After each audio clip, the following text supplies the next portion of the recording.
So this is the Save Our Steeples interview on Friday, November 19th, 2021, and I'm interviewing Cindy Barr. So good morning, Cindy. We'd like to start with, tell us a little bit about what your relationship was to the original church that was closed by the diocese. Well, I had two.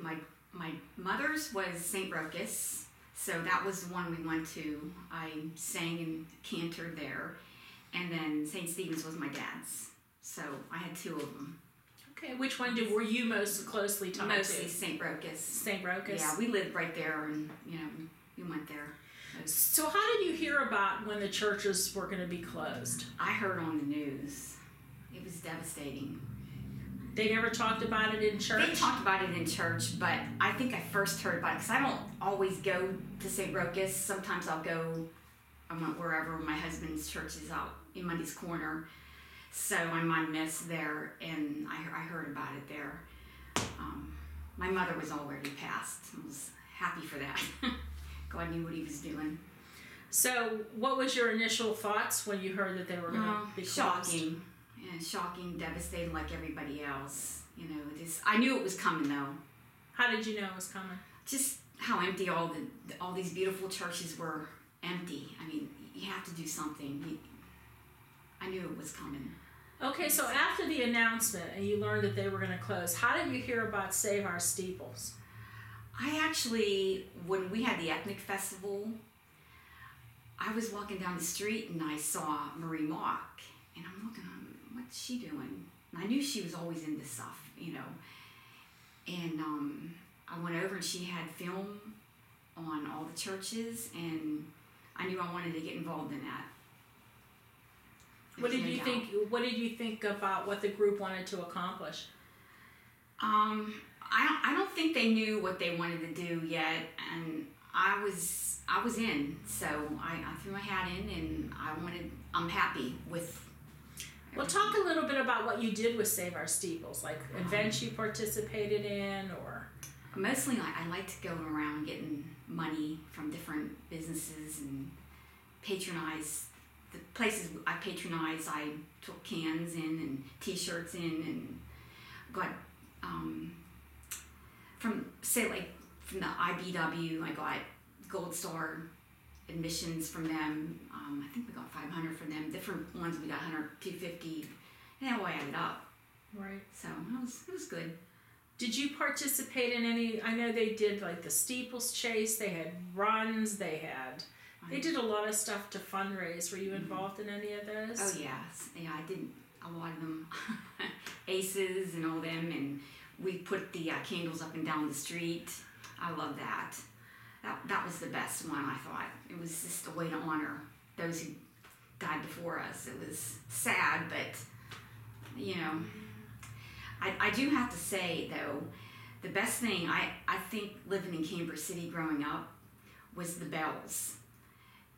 When you heard, I would sit on the porch on a Monday morning, and you heard the solemn ring. I don't know what church it was coming from because I lived between all of them. You knew that was a funeral. It was something else. Then on Sunday it was the happy or wedding, but they had their certain bell. It was so eerie, but you knew it was. And I wanted to get involved because that too. Just to honor all of them that worked so hard to make these churches what they are. I couldn't let it go. Right. Yeah. So after they made the announcement in 2009, and you found out that St. Rochus was going to end up being just like a chapel, that it wasn't going to be officially closed, the diocese was going to retain control of that. How did you feel? I was happy. I mean, it's a solid church. The reality was St. Stephen's was probably going to be picked, and I'm fair. I thought that was a good pick there. They had parking, and I was happy that we were still involved. St. Rochus, and I just came from there. Now I stopped in, and so it means a little bit to me. So when it got down to where the diocese was pretty much putting pressure on Save Our Steeples to do something with the churches, they got 1901 involved, the 1901 Foundation. How did you feel about that transaction? That was load off my mind because I knew something good was going to come. I knew they'd take care of it. I didn't know how or what, but I was anticipating something good, and turned out. We're still waiting on St. Columba. That's the last one here that we're still. Right. Yeah, There's nothing been done yet with St. Columba. Yeah.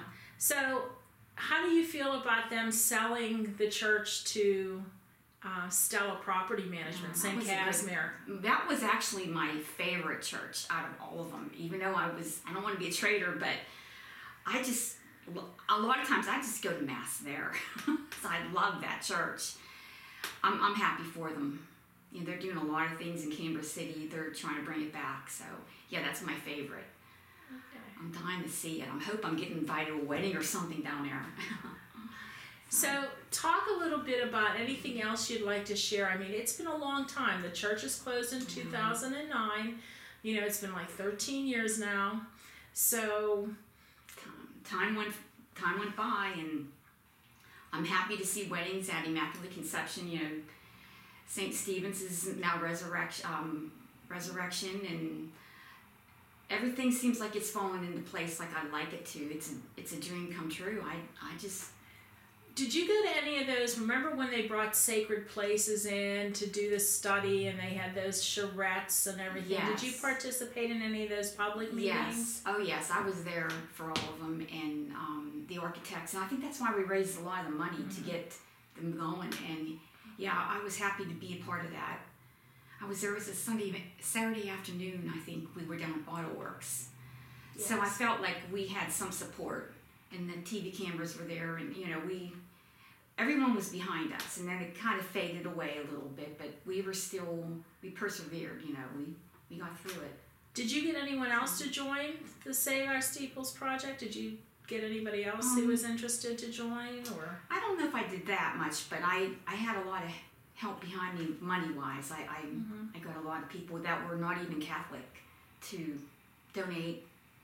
Why do you think they did that? I think they're just empathy. Even like I live by brothers, and they said, I feel bad for all of those people down there. And I said, yeah, I know. And they hand me $20 or something, and it made me feel good. So you think people just really wanted to save them, we, even if they weren't involved directly with them? No, I think people just wanted to help in any way they could. So, yeah.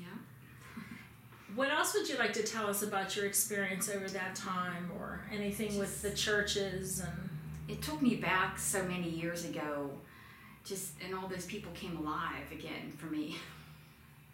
And when I was young, I would go to my mother would have me go around and get all the bulletins, and it was almost like a fairy tale with these churches. It truly was. With the bells and everything else, it was just something special no one else had. Right. Yeah. Do you think you'd ever get involved with anything that big again? I don't know, not with that magnitude. I don't. It would be hard. It would to match it, because I don't usually get involved in too many things. I stay back, but with that was a shoo-in, So. Do you think the diocese made the right decision to close the churches? Unfortunately, I think they had to. If everyone looked in, the shadow, they would see something needed done. And I think there's more to come. But now each of the churches got to send something to Resurrection. Do you remember what St. Rochus sent to be included? I think they took the one with he was a patron saint of animals. I think the dog's over there. The one with the dog, St. Rochus. Yeah, I think something that every church they sent the right thing. Yeah. That was who he was a patron of. Do you think a lot of the parishioners from St. Rochus joined Resurrection Parish? About half and half. I think it was hard on them, because that was a real tight church. That church was different than all the others. How so? I remember back in even say the 60s. I was just young, but you'd go and it was modern. It was upbeat. Everyone else was traditional, and so they flocked there. I mean, it was just the people's church, and I think they were looking for that still somewhere else. So probably why a lot of them didn't come. You know, whether they found it or not, I don't know. I heard a lot of people say they're Roman Catholic, you know, roaming. Right. Yeah, so. Yeah. Interesting. Anything else you'd like to add today? I think we covered it all. Okay. So, all right, this was good. Well, thank you so much. Thank you. Yeah, I